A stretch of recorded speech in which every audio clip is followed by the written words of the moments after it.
The computer hacker group Anonymous is claiming tonight that it took down the website of the Federal Appeals Court in San Francisco this afternoon. They took down Senate.gov servers. They've taken down HB Gary. Sony's claiming they did $150 million worth of damage. So many confidential files that tonight, because of these hackers, can be in the hands of anyone. Visa, MasterCard, the PayPal situation. The criminals who hacked into Sarah Palin's private email. The Church of Scientology says Anonymous is a cyber terrorist group of religious bigots. Anonymous and this other group called Lulz Sec. They seem to be wanting to prove a point. Anonymous kind of was like the big, strong, buff kid who had low self-esteem. And then all of a sudden punched somebody in the face and was like, holy shit, I'm really strong. And Anonymous calls itself the final boss of the internet. And sometimes it proves to be really fucking true. You are going to violate the freedoms of the internet, you certainly better watch the fuck out. They are kind of the rude boys of activism. There's a real rough edge to them, which I think also is one reason why they garner so much love and hate from people, too. They represent a certain sort of chaotic freedom. Individual, young, nameless, faceless folks are having geopolitical impact. I mean, it's both exhilarating to realize that and terrifying to realize that. It kind of depends on how that power is wielded. We are legion. Please do not forget. Expect us.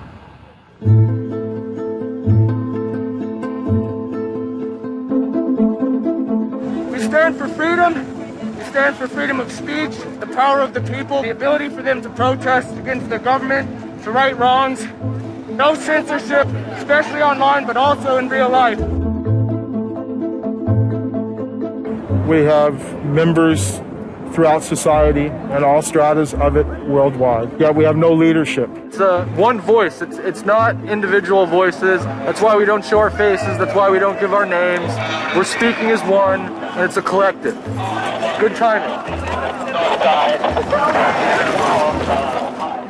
I would love to live in a country where the government fears its citizens and not the other way around. But right now, plenty of anonymous actors are in hiding because of fear of reprisals by the government. I've been called many things. There's unpatriotic. That we're just a bunch of children sitting in our parents' basement. I got called a terrorist sympathizer. We've been called kids, we've been called cyberbullies, we've been called hooligans, and, you know, sometimes those words aren't entirely unfair, but this is a serious political movement. No one, in the general public really seems to get it. What they don't seem to get is that the ability for Anonymous to be everything and anything is its power. Anonymous is a series of relationships, hundreds and hundreds of people who are very active in it and who have varying skill sets and who have varying issues they want to advance and who are collaborating in different ways each day. They're a little bit like a prism or a kaleidoscope. They've got many different facets and many different sides. Of course, when you spend enough time with them, you start to get a sort of feel or texture that's not just random, right? Yet it's very multifaceted, very rich, which does span from the quite lighthearted to the very, very serious. Bob Dylan had a line in a song just saying, to live outside the law, you must be honest. They might do something which isn't technically correct, maybe it's not legally correct, but they're doing it for purposes that in their minds at least are ethical. People who know what they're doing, who share an ethos, who have a commitment to exposing and humiliating the man, who have a very low tolerance of lies and what they perceive as evil on the part of overweening power structures. They share information, they share tools and techniques, and they are currently having a very good time. The hacker culture, as we know it, really sprang from one place. It was MIT, and it was specifically the people in the Model Railroad Club, the Tech Model Railroad Club. Hacking originated as humorous pranks. When the guys at MIT put a Volkswagen up on top of the dome of the building, and people woke up and saw the car up there in the morning, or they measured a bridge by the body lengths of somebody. I would say his name was Brian, and discovered the bridge over the Charles River was, 822 Brians. These are funny things. That's where hacking originated, and it migrated into engineering and computer communities. It's witty. It's pranks. I'm Chris Weishopel, former member of the Loft. We don't necessarily say hacking group because it makes it sound like we're hacking, so we used to call it a hackers think tank. Hacktivism was a term coined by a group called Cult of the Dead Cow. The Cult of the Dead Cow was really kind of sort of like a propaganda type of organization. They had a guy who's the minister of propaganda. They're kind of merry pranksters. Like, everything they did was completely over the top. One of the guys there coined the term hacktivism because he saw one of the things his group was doing, which he called hacktivism, was writing software that people in other countries could use to communicate securely, even if their government was spying on them.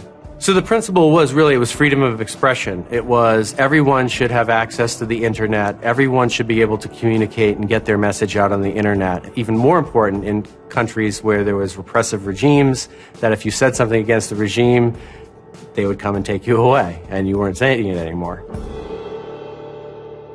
Just like in traditional activism, it spans the full gamut from sit-ins or pickets to actually spiking trees and pouring sand in the engines of construction vehicles. I mean, there's real sabotage. The same thing does all fall under the hacktivism label. There is a spectrum. There's sometimes a strong anarchist flavor to it as well.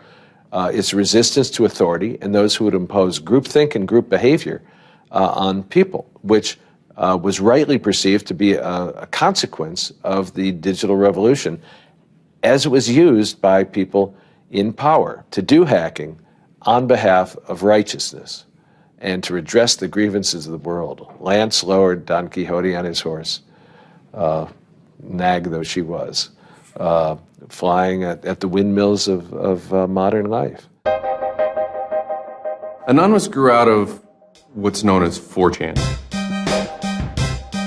And essentially this is just a website where people can upload images and you don't actually give your name. It's just sort of anonymous. When you look at 4chan, you're often surprised because it looks like a site from like 1995 or something. The idea is very simple. You post a comment and you post a picture. And you can post under your name or anonymously.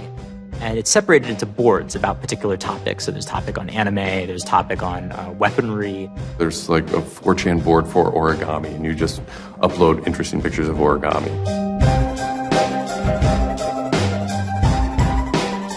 And then there was a group called the B board, which essentially was for like anything goes. The first time anybody goes on B, it's kind of an instant revulsion. Because there's never a time that you go on there where you don't see something horrible. That instantly puts off a lot of people. The idea is post something that can never be unseen. Half of the posts on B are there specifically to make people not want to come back to B. It's what you get when people are allowed to express themselves with absolutely no restriction whatsoever. It's the kind of sum of human imagination, and people can get together and think together without any limits or parameters. It's the most vile, disgusting, and funny thing on the internet.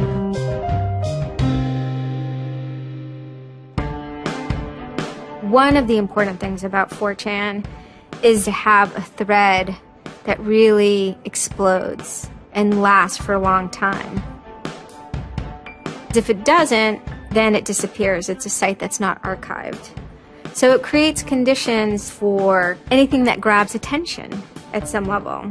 And so humor and grotesqueness as a result are quite good for that. I'd rather just be referred to as anonymous, I guess, in any interviews, because I have some docs out on me. 4chan's just where I went to. I grew up on it, and I lived there.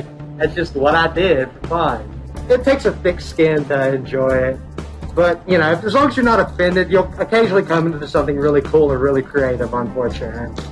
I think the most interesting thing about it is how you can watch memes evolve. You'll see something posted one day, and then a week later it's got 50,000 derivatives of it. A meme is basically just an idea.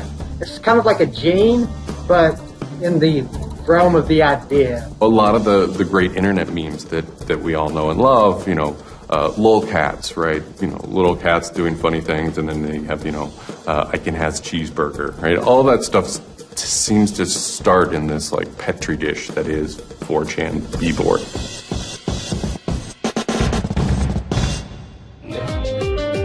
Say it publicly and you're insane. Chocolate rain.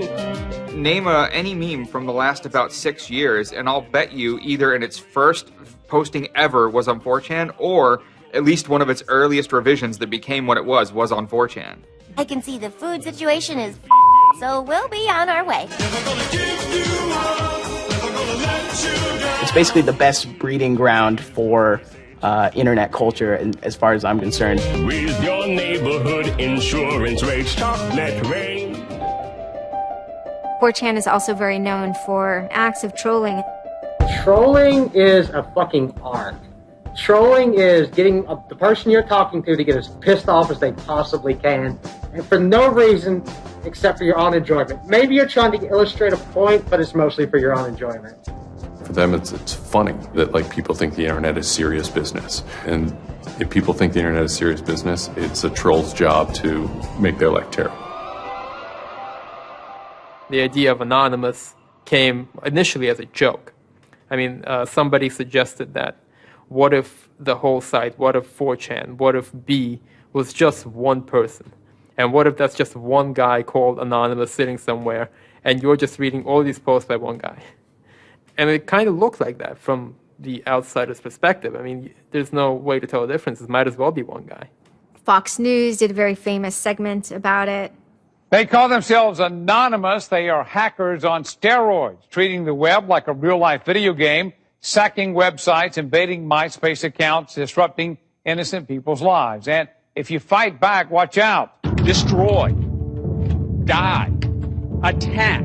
Threats from a gang of computer hackers calling themselves Anonymous. I've had 7 different passwords, and they've got them all so far. Anonymous hacked his site and plastered it with gay sex pictures. His girlfriend left him. She thought that I was cheating on her with guys. As long as I can think back, Anonymous have done some pretty off-color things in the name of getting cheap laughs, But, I mean, that's part of the culture. They get what they call lulz. Lulz is a corruption of LOL, which stands for laugh out loud. Anonymous gets big lulz from pulling random pranks. For example, messing with online children's games like Habbo Hotel. Habbo Hotel was this online community where you had an avatar and you walked around and talked to other people. It was kind of like an early version of, World of Warcraft or Second Life or any of those virtual worlds. What the people on B did was invade Habbo Hotel, created, thousands of avatars. They all had this one uniform of a black guy with a big afro wearing a black suit. And so there would be thousands of these people, black guys, black suit, huge afro, walking around this world, and they would do things like form a swastika out of themselves.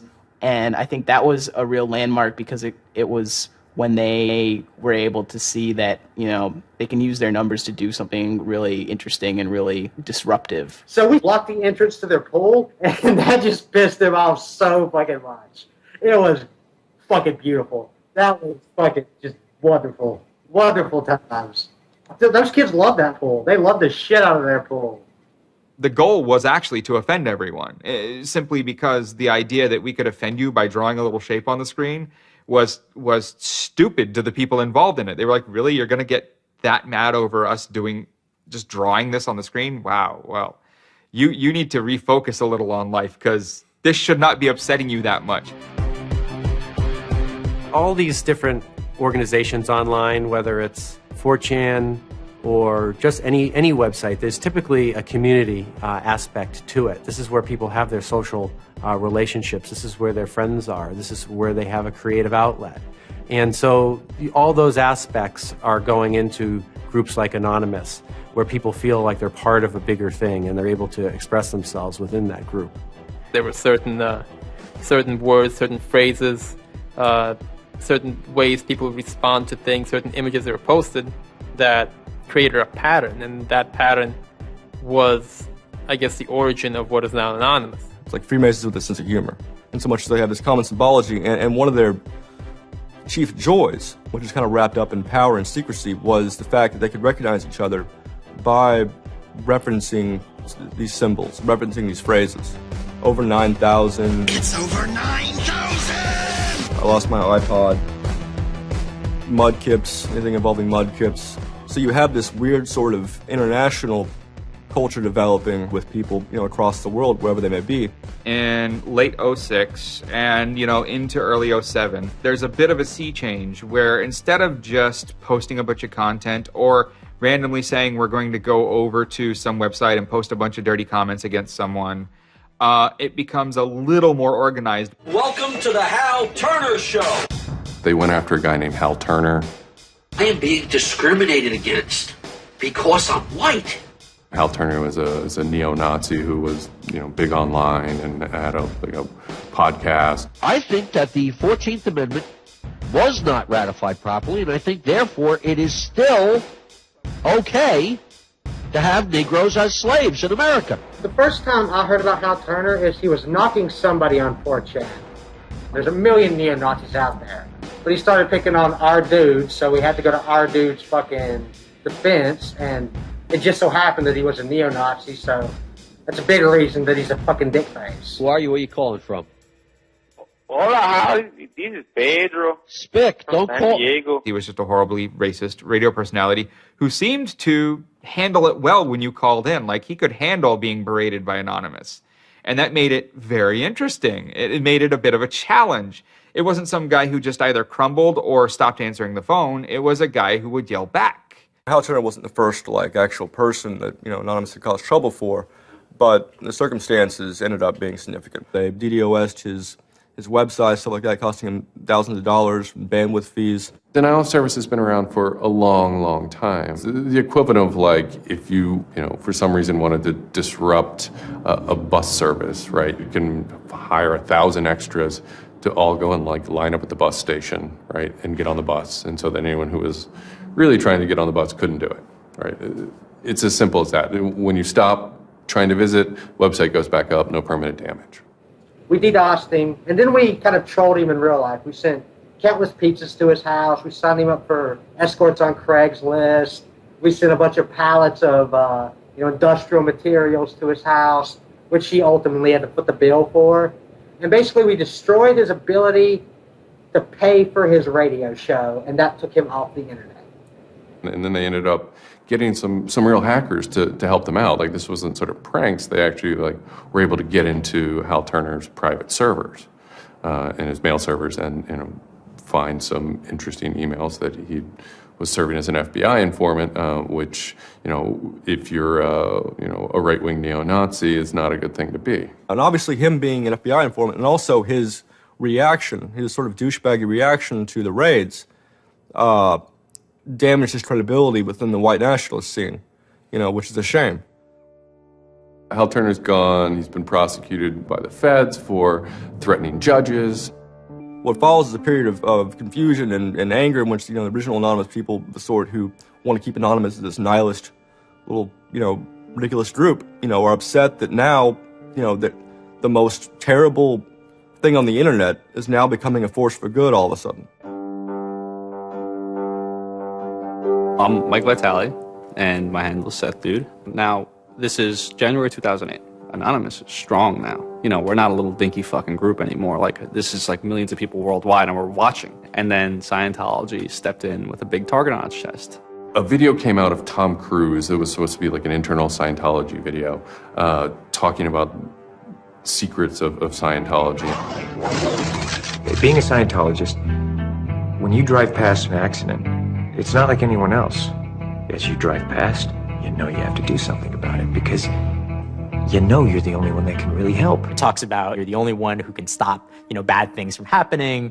And so this is kind of widely mocked online. It circulated like wildfire. Instantly, the Scientologists post a DMCA, Digital Millennium Copyright Act. And this is a way that if you own content, you can go to video sites, upload sites, and have your content pulled when someone uploads it illegally. Scientology's always at odds with the internet, always trying to legally bully people out of fucking them over on the internet. They always did that.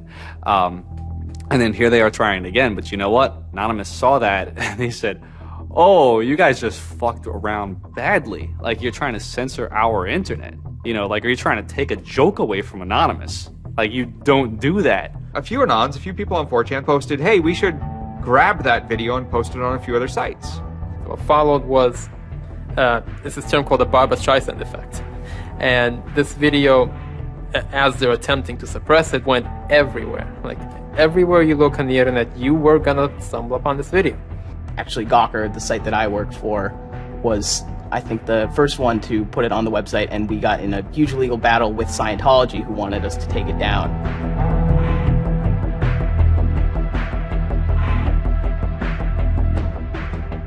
Scientology is an interesting target because in some ways it's the perfect inversion of what geeks and hackers value. At so many different levels: science fiction, intellectual property, discourses of freedom, science and technology. It's very proprietary. It's closed. And so in some ways, if you had something like a cultural inversion machine and you stuck geeks and hackers in there, you'd get something that looks a lot like Scientology. So it's quite offensive, and there's a real pleasure in attacking your perfect nemesis. And people who knew what Anonymous was to begin with were like, oh my God, Anonymous is going to go to war with Scientology. This should be really interesting. Especially because it's two weird-ass groups. I mean, I've been an Anon for a long fucking time. I know Anonymous is really strange. They're weird, and the stuff we like is weird, and it's really not mainstream at all. Now you have Scientology. Also really weird. A lot of crazy shit goes down. Anybody on the outside who's seeing this is going, let's watch these two retards fight. Like, both their pants are going to fall down, they're going to triple, and then it's going to hurt everybody, and it's going to be hysterical. And then that's when 4chan kind of reared into action, really reared into action. And they started to troll the Church of Scientology. And this took the form of pranking the Dianetics hotline, ordering pizzas. I go to call them on the phone, and it's busy. And that's their main fucking Dianetics hotline. Their Dianetics 800 number, you can't get through because Anons have completely fucking clogged it. And just probably saying stupid shit. The whole idea was just you call them just to keep them on the phone. What's an Elron? How do I Dianetics my face? They were not expecting that, and they couldn't handle it. I'm Brian Mettenbrink. I had just gone to 4chan just on pure happenstance, and I saw a post about the Scientology thing, and I started looking up stuff, and I'm like, oh, this is actually for a decent cause. I think I'll, do this. Anonymous members have developed a distributed denial of service attack tool called Low Orbit Ion Cannon, which is a name taken from a computer game. Low Orbit Ion Cannon is what's called an end game weapon in Red Alert. All you had to do was literally follow instructions step by step. You do it, you put it in the site, you see that the IP is correct, you make sure that all these settings are good, and you hit the button, and off it goes. And what it does is it tells Scientology.org, in this case, it tells them to send their website to my computer about, I think it was 800,000 times in a weekend, and I'm pretty sure I probably took it down myself a couple of times. It felt like you were making a difference, just you yourself, and you didn't even have to leave your home, And one of the guys said, we need to make a video. We have to make a video. Hello, leaders of Scientology. We are Anonymous. When the video came out on January 21st, that was one of the first times that Anonymous, as a culture, started referring to itself as Anonymous as a movement. That video probably changed everything. We are Anonymous. We are Legion. We do not forgive. We do not forget. Expect us. It basically looked like if a computer was going to tell you that he was going to beat the shit out of you, this is what it would look like. That one video really galvanized that moment of innovation. That's exactly like with that video, internet activism, as it's known today, was born. And you just see this consensus forming that it's going to happen. So we made the code of conduct. Don't bring weapons. Dress accordingly. Cover your faces, because they will try and find out who you are and screw with your life. Rule number 17. Cover your face. This will prevent your identification from videos taken by hostiles. Scientology has a history of harassing, stalking, and just generally doing horrible things to its critics. So people needed a way to hide their identities. A lot of people had very legitimate fears. They don't want to be followed home. They don't want to be stalked. They don't want to put their families and themselves in danger. Everyone was going, well, we're going to wear a mask. What's the only fucking mask that we all already know or have a joke about? And it's the Guy Fawkes mask. You see the movie V for Vendetta, the ending scene where everyone's wearing the Guy Fawkes mask. That is very reminiscent of what Anonymous thinks Anonymous is.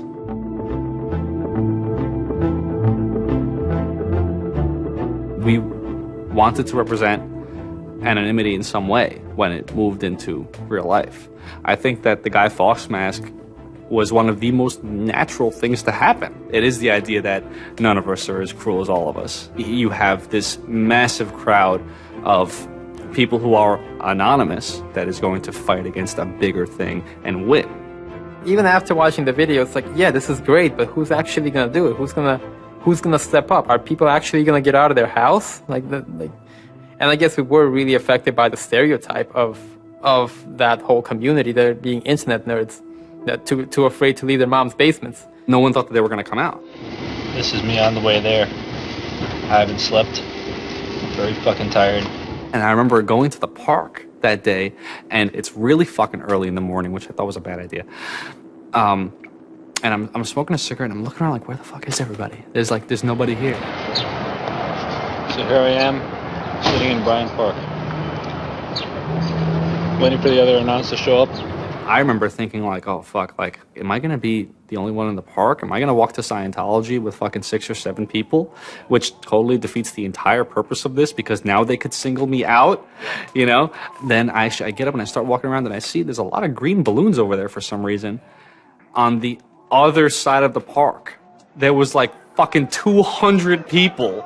There was Guy Fawkes masks everywhere, and I'm like, holy shit, this is huge. There's a fucking lot of us. That's pretty good. I had no idea how many Anons there were until we started moving. And it just fucking got bigger. I remember walking through Times Square, and everybody in Times Square was an Anon. This is like a fucking 1,000 person per fucking minute foot traffic area. And everywhere I'm looking, I'm seeing fucking Anon symbols. It was fucking wild. It was really wild.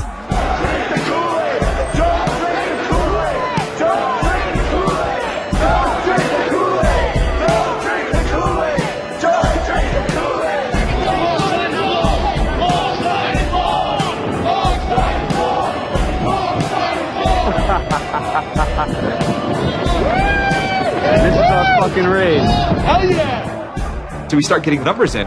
And Sydney. We're thinking that it's going to be 50 people. And before 10 a.m., before even time, there's already 50 people there. And there's still streams of people walking down the streets. A couple hours into it, because I didn't go to bed until 1 in the morning, you're looking at Sydney as, wow, there's 250 people in Sydney. The cops are estimating higher than that for their reports. What just happened? Adelaide, Perth, and Melbourne happened. And, over 200 at each of them. We nearly broke 1,000 leaving Australia. Now, the next protest was Tel Aviv, which had actually gotten its first Scientology building right before this. There were Palestinians and Israelis at this protest, both holding their flags, and at one point they actually switched flags and held up each other's flags and whatnot. It was awesome to see.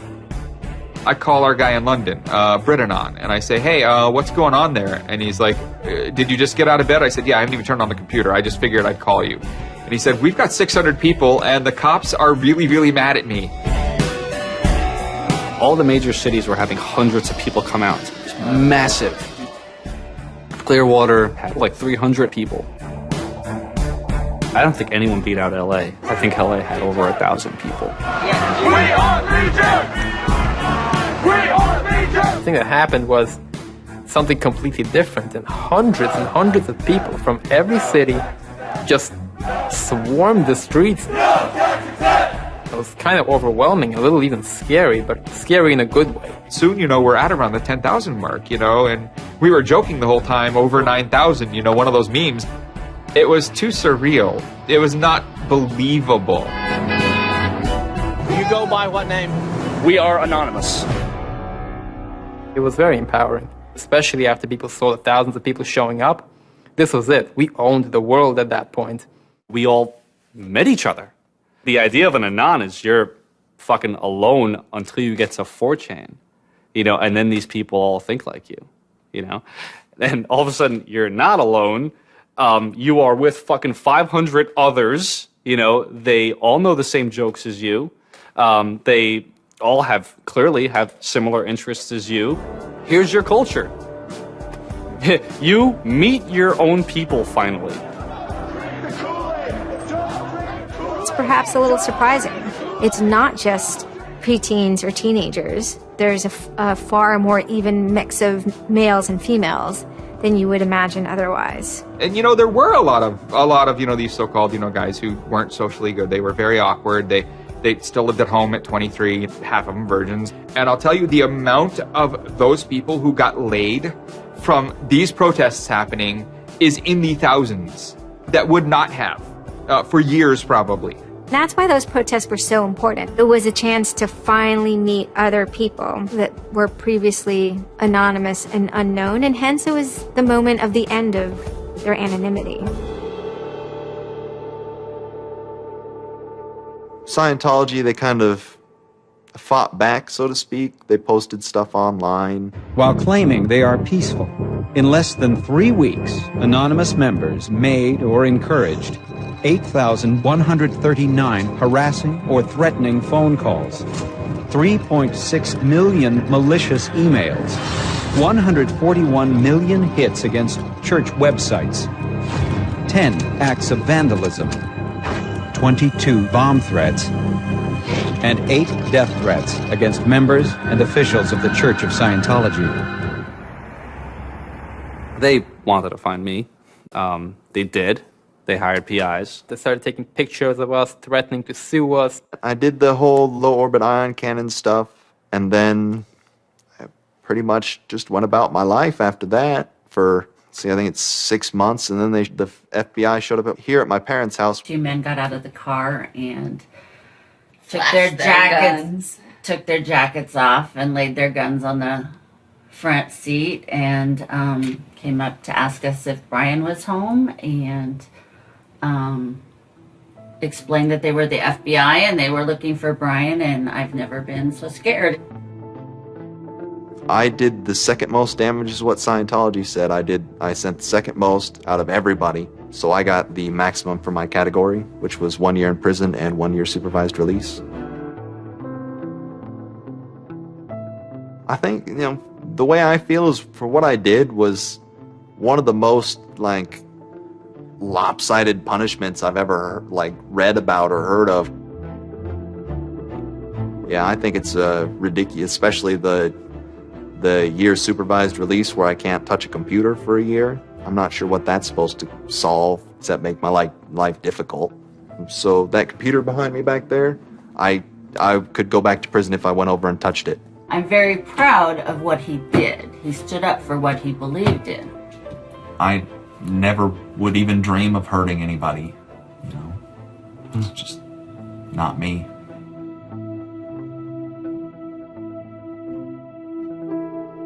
Prior to Anonymous, critics of the church still had to be very, very careful because of the aggressive lawsuits that were launched against academics, journalists, and other critics. I would say that era is over.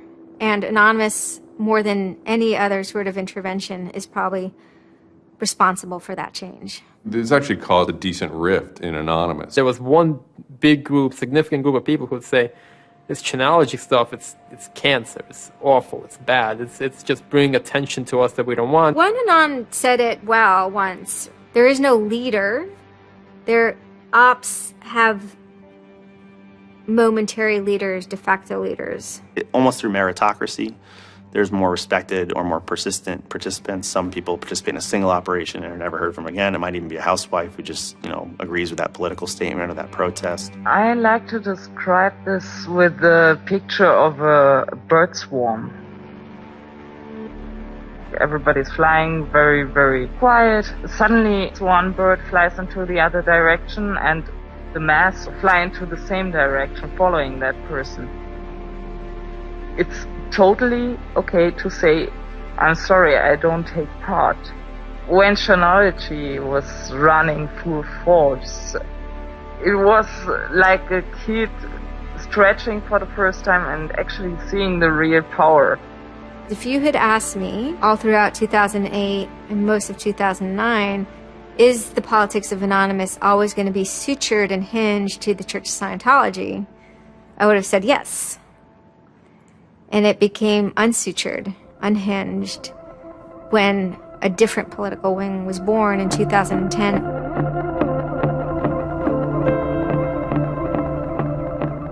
It is our task to find secret, abusive plans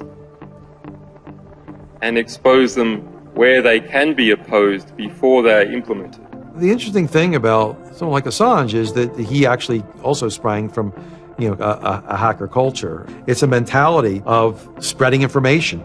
Julian was Mendax. He was the greatest hacker that ever walked the face of the earth when I was a kid. I mean, they rumored he could move satellites around in space by hacking into NASA. Maybe it never happened, but it was a myth that kept young kids like me wanting to plug a computer into a modem and see if I can move some satellites around.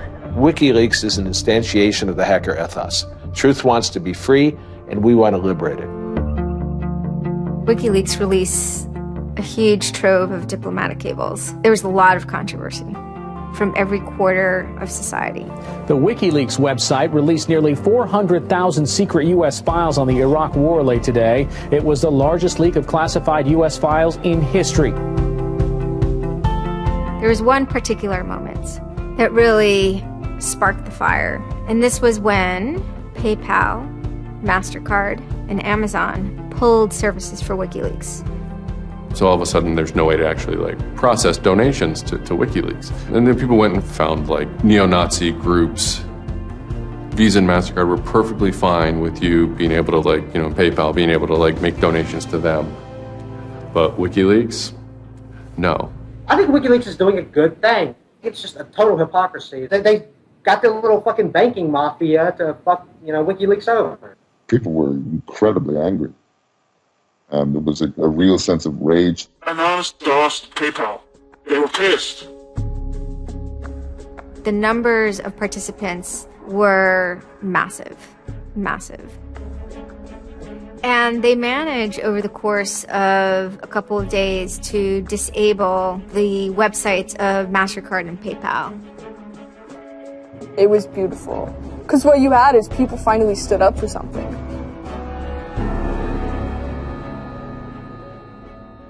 My name's Pete Fine. You can call me an internaut or a hacktivist. Telecomics is an ad hoc cluster of volunteer net activists who have spent much of the last year trying to keep the internet running in the Middle East.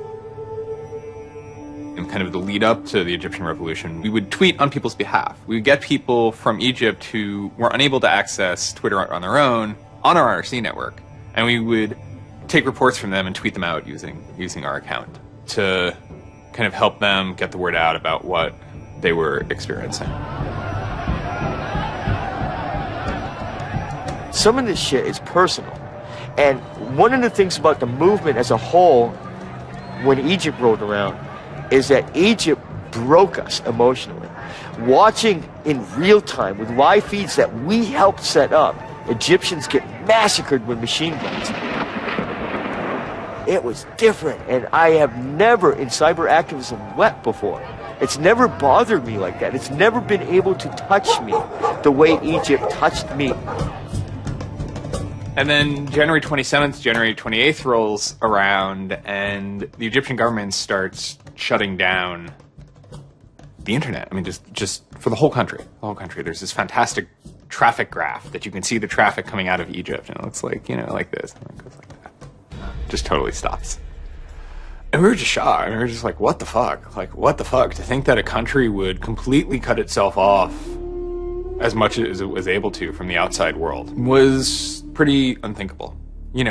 We know bad things go on in the dark places. That's the kind of thing that could start riots.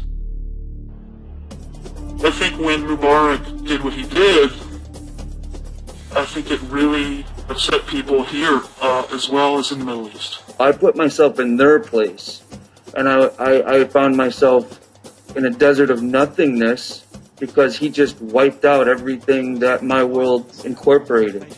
That just showed me and everybody else that the same thing can happen at any time, at anywhere, in any government. Anonymous and the people on the internet stood up and said, go fuck yourself. You want to shut down their internet? Fine. The people on the internet will show them how to turn it back on. A lot of my friends helped with encryption, helped people on the ground in those countries validate SSL keys and certificates, and really showed them how to subvert their government and become free.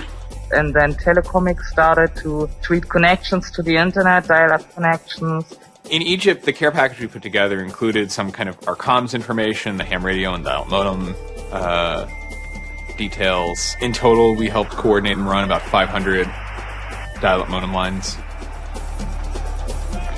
We also Googled up treatments for tear gas and other kind of basic medical treatment and found folks who could translate that into Arabic. Sort of put this together in a nice one-page PDF and fax, and off it goes. President Hosni Mubarak has decided to step down from the office of President of the Republic.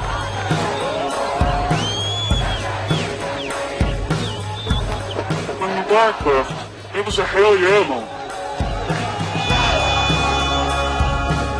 People can rise up. People can make a change. And I think for a lot of people in America, it was the first time they had seen people rise up and take down their government and say, we're sick of this shit. We're sick of the oppression. We're sick of living as slaves to your power. We had Egyptians come thank us as we're doing this stuff, and I said to them, like, look, you guys just get our back if stuff goes down here. It's a revolution that was facilitated by the internet, by Facebook, and by Twitter. Not caused by it. I mean, 50 years of dictatorship has caused the Arab Spring. But the internet has certainly been helping. Although it was awesome and it was one part we were fighting for me it was quite clear that it's not the end of the story. That it's not suddenly changing into rainbows and 9 cats or whatever, but that we now have to watch even more. Suddenly on February 5th, Financial Times article comes out that we all see. And it's quoting this guy named Aaron Barr, who's the CEO of HP Gary Federal, which is an intelligence contractor. And Aaron Barr is telling his Financial Times journalist, Joseph Min, that he's been secretly monitoring the Anonops server where all this is going on, and has done so for several weeks, and using his own custom brand of information operations techniques, has managed to identify the alleged leadership of Anonymous, including 25, quote, lieutenants, unquote, some sort. We have to see this document. Everyone wants to know. We don't need to destroy him. We don't need to destroy his company. So they get it. It was unbelievably easy to get into that network. Now, to put that in hacker terms, Anonymous is a hornet's nest. And Barr said, I'm going to stick my penis in that thing. The HB Gary hack brought about 70,000 emails. Probably the most important ones had to do with a proposal that HB Gary had already formulated. It was packaged up as a nice PowerPoint presentation. Kind of act as privatized agent provocateurs, where they were going to discredit WikiLeaks. HB Gary was proposing submitting fake documents to WikiLeaks, and then when discovered as fake, the error could be called out and it would discredit WikiLeaks. Right. So there's a lot of like specifics that I can't talk about. So let me try to answer that though in a general sense. First of all, it's probably no surprise to anybody. I'm not a big fan of WikiLeaks. I think that the broad purpose of trying to get as much information, proprietary or classified information for the government, expose that, is an extremely destructive and dangerous purpose. The proposals involve conducting information war on WikiLeaks and its supporters, creating dissension within WikiLeaks, DDoS attacks. You also wanted to launch cyber attacks on WikiLeaks infrastructure to get information on document submitters. One thing I guess I want to make sure is clear is, none of those activities had actually occurred. In business, when you start proposing or thinking about an idea, there's a brainstorming phase. And somebody says, well, what if, what could we do? What's theoretically possible? Well, still, this was an idea. This was proposed. This was something that you thought about. Right. They also wanted to go on a campaign kind of targeting Glenn Greenwald, who's a reporter for Salon, who's an outspoken kind of critic of the government and supporter of WikiLeaks. It seems like you're trying to attack a journalist here.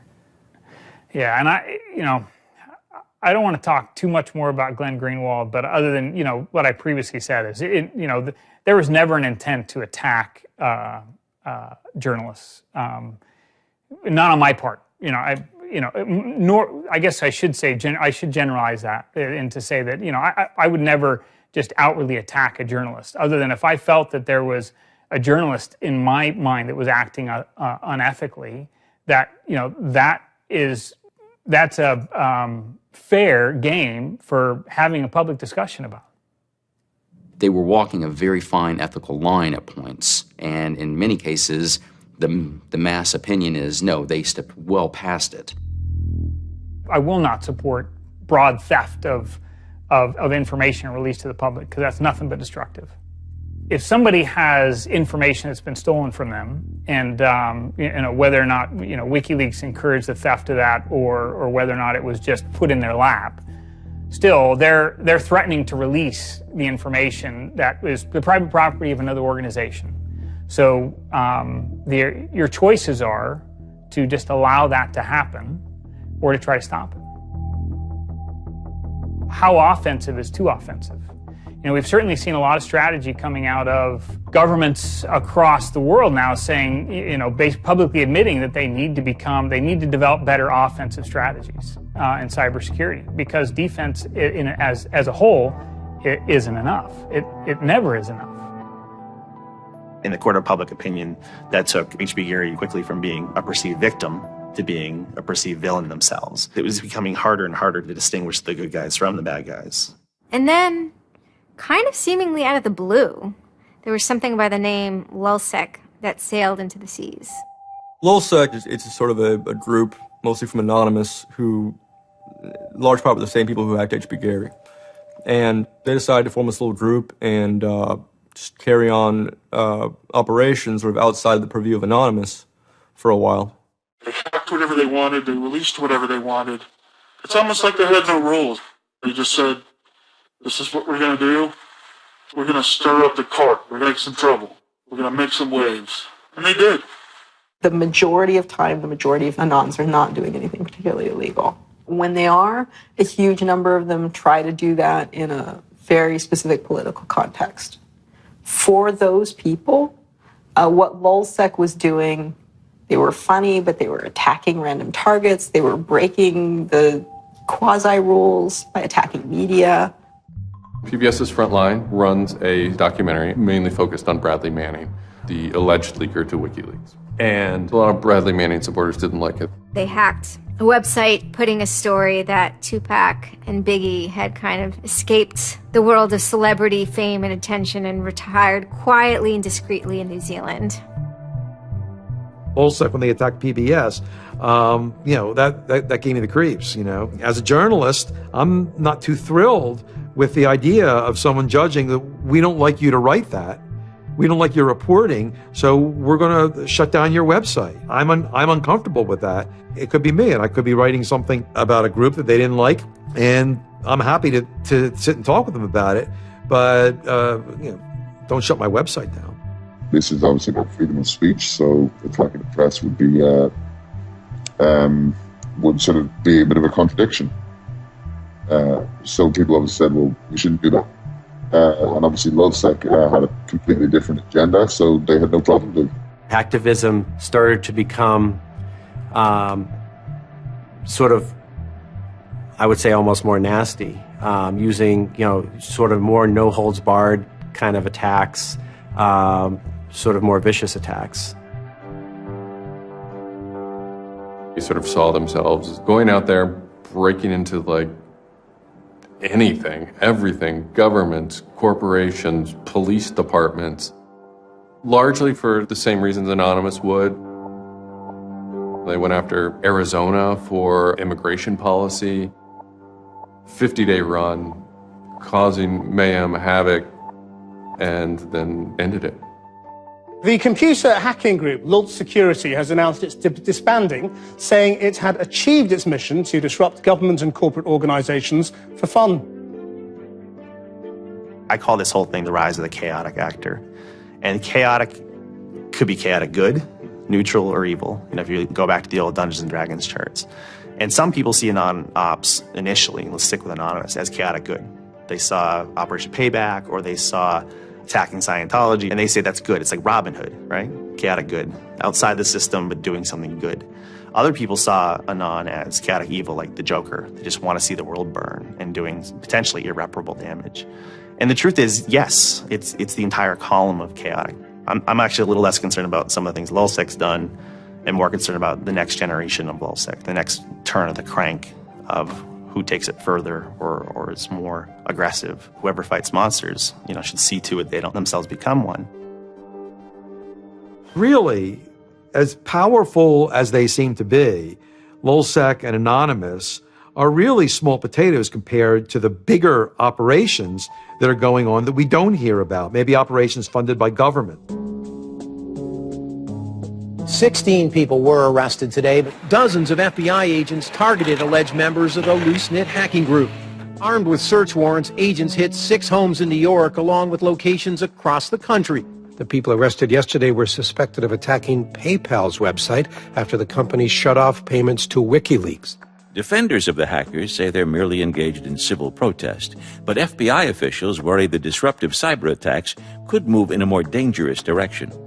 So the FBI shows up at 6 in the morning, and it was really obnoxious. And I remember being frustrated and angry because there was nothing that I had done that would have justified an FBI search warrant. They came and guns blazing and all this other good stuff, busted down the door. I immediately just dropped down on the floor, 180, didn't want nothing. I wasn't trying to fight nobody. Even if you accept what the government is saying is true, what is important is that people are participating in the process. It is very much the process. It is sitting in an encounter in Selma, Alabama. 500 Freedom Riders refusing to allow people to go and sit in at a segregated lunch counter. They write books about that stuff. It is demonstrating in a street corner saying no to a war. It's just a different, it's just a different vehicle. It's the same result. There's always going to be legal consequence when you decide to break the law. That comes with the territory. And it would be naive not to expect that. The question is whether the punishment will be proportional to the crime. And I suspect it might not be. People will be watching very closely to see how these cases proceed, on what grounds, and whether there's any room during the trials to think, especially of the denial of service attacks, as a legitimate form of protest. So much of our lives are now configured, at least in part, on the internet. So we better start thinking about how we claim parts of the internet as spaces that we can also protest in. There is a certain online culture that believes in certain values, like freedom of expression. They're against corruption. They're against governments controlling their citizens. And when they see those values harmed in some way by some organization, the hacktivists strike back. I don't think this whole issue is a technical hacking thing. This is more about human philosophy and psychology. What's motivating us? Why is there so much unrest or disenfranchisement or anger that would lead people to want to take matters in their own hands and join these? Whether you think it's bad or not is irrelevant. It's not going away.